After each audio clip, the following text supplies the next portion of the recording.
My magazine created specific representations of music to attract the readers of my magazine through looking at the stereotypes that I researched for people who would be interested in the alternative music genre.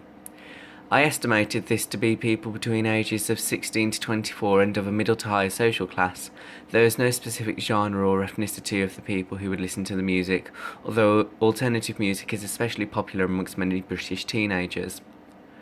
My magazine created these representations by taking into consideration the audience feedback I got from the questionnaire and also taking inspiration from NME, which is an existing alternative music magazine.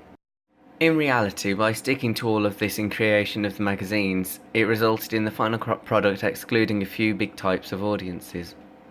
The first main type of audience that excluded is the teenage girl fanbase, who are interested in pop music and attractive boy bands, and listen to the music more for the mainstream popularity rather than the actual quality and meaning.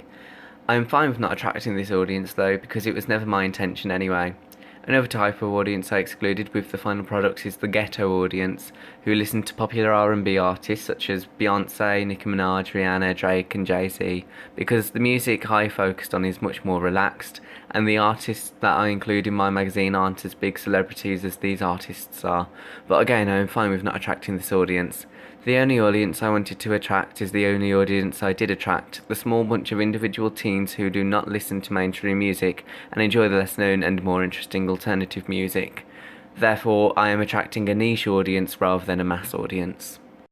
I would say that some of the content in my magazine uses the hypodermic syringe theory and effects theory. I have used both of these noticeably in my double-page spread, where I was able to write enough to make sure they were included. I used the hypodermic syringe theory to persuade my audience into feeling sorry for the artist Burgundy after hearing her sad personal story, and this in turn also used the effects theory to make the audience have more empathy towards her and not disliking her for not producing any music anymore. The effects theory was also used to make the audience believe that she was this popular and successful artist by telling them all these achievements she has, even though all of this is made up but is persuasive enough to make the audience view her in a more positive attitude.